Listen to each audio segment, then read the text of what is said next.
बहू को हर कोई अनपढ़ कहता था, लेकिन एक दिन उसी ने पूरे परिवार की इज्जत बचा ली। अरे अनपढ़, तुमसे इतना सा काम भी ठीक से नहीं होता क्या? सीमा ने जैसे ही यह बात कही, रसोई में खड़ी कविता का चेहरा उतर गया। कविता इस घर की छोटी बहू थी। उसने सिर्फ 12वीं तक पढ़ाई की थी।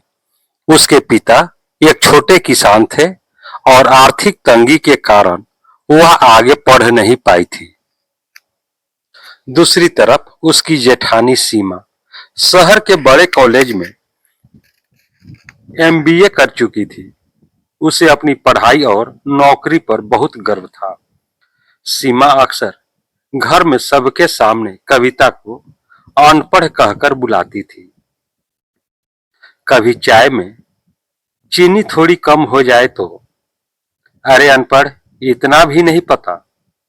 अगर सब्जी में नमक ज्यादा हो जाए तो तुमसे क्या उम्मीद की जा सकती है? कविता हर बार मुस्कुरा देती। वह जवाब देना नहीं जानती थी। उसे लगता था कि बड़े का सम्मान करना चाहिए, लेकिन दिल में उसे बहुत दुख होता था। कविता के पति रोहित कई बार सीमा को समझा चुके थे। भाभी, पढ़ाई अपनी जगह है, लेकिन किसी का अपमान करना ठीक नहीं। सीमा हंसकर कहती, अरे मैं तो मजाक करती हूँ। लेकिन वह मजाक कविता के दिल को रोज चोट पहुंचाता था। समय बीतता गया। एक दिन घर में दादाजी का 80वां जन्मदिन मनाने की तैयारी शुरू हुई। पूरा परिवार उत्साहित था। दूर दूर से रिश्तेदार आने वाले थे। घर सजाया जा रहा था। खाने पीने की व्यवस्था की जा रही थी। सीमा ने सारी जिम्मेदारी अपने हाथ में ले ली। उसे विश्वास था कि उसके बिना कोई काम ठीक से नहीं होगा। जन्मदिन वाले दिन सुबह से घर मेहमानों से भर गया। दोपहर तक सब कुछ ठीक चल रहा था, लेकिन तभी एक समस्या खड़ी हो गई। दादाजी के पुराने मित्र अचानक अपने परिवार के साथ आ पहुंचे।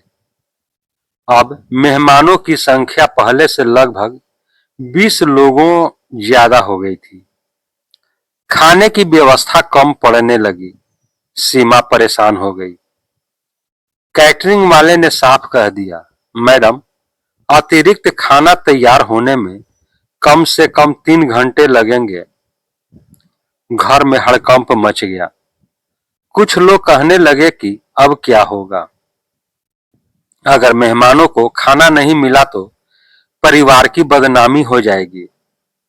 सीमा के चेहरे पर चिंता साफ दिखाई दे रही थी।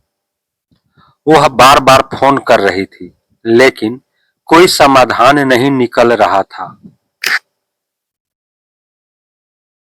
तभी कविता आगे आई। उसने धीरे से कहा, दीदी,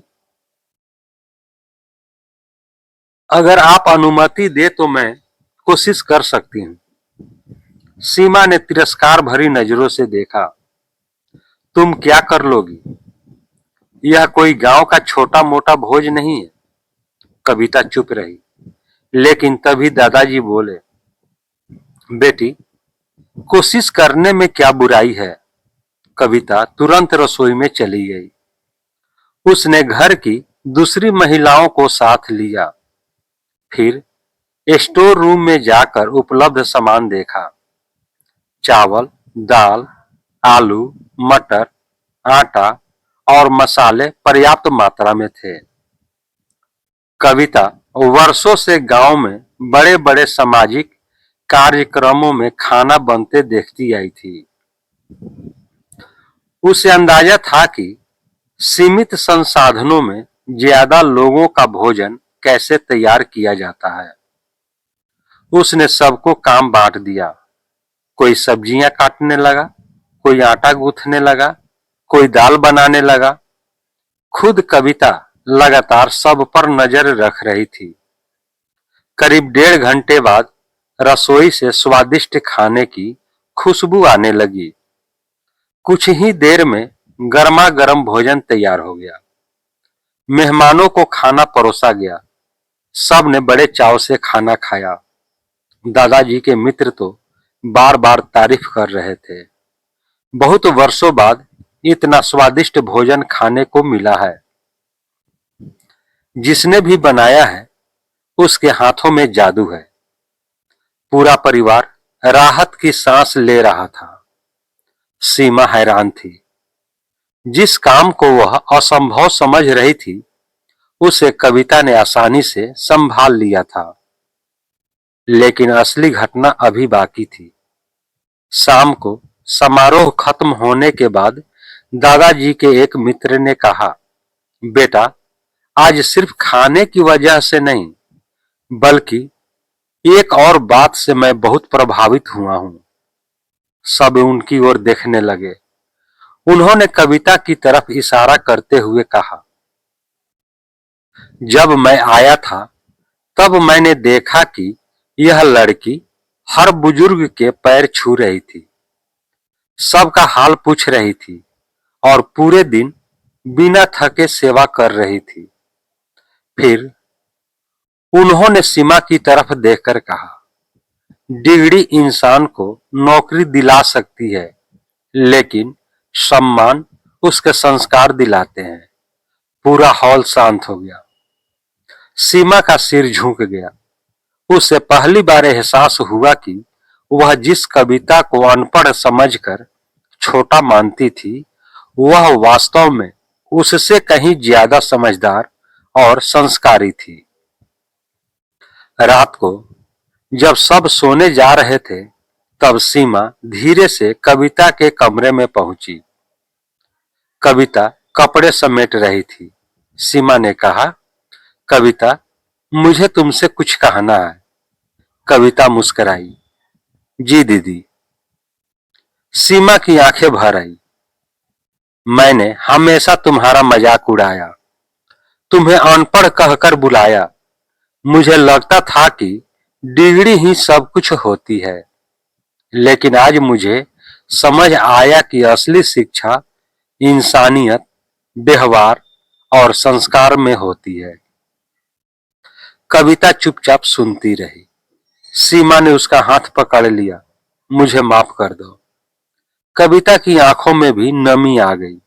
वह बोली, दीदी, परिवार में माफी नहीं मांगी जाती, बस दिल साफ होना चाहिए। अगले ही पल सीमा ने उसे गले लगा लिया। दोनों की आंखों से आंसू बह रहे थे। दरवाजे पर खड़े दादाजी यह दृश्य देख रहे थे। उन्होंने मुस्कुराते हुए कहा, आज मेरे जन्मदिन का सबसे बड़ा उपहार मिल गया। उस दिन के बाद सीमा ने कभी कविता को अनपढ़ नहीं कहा।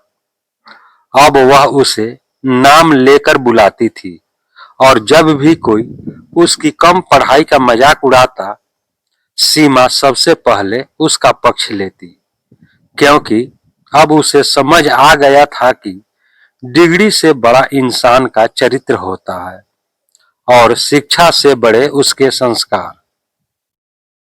दोस्तों, यह कहानी आपको कैसी लगी? कहानी को लाइक करें, शेयर करें। चैनल पर नए हैं तो चैनल को सब्सक्राइब कर लें, बेल आइकन का बटन दबा दें कि आपको इस तरह की कहानियां मिलती रहे। अब हम लोग अगले वीडियो में मिलेंगे। तब तक के लिए जय हिंद, जय भारत।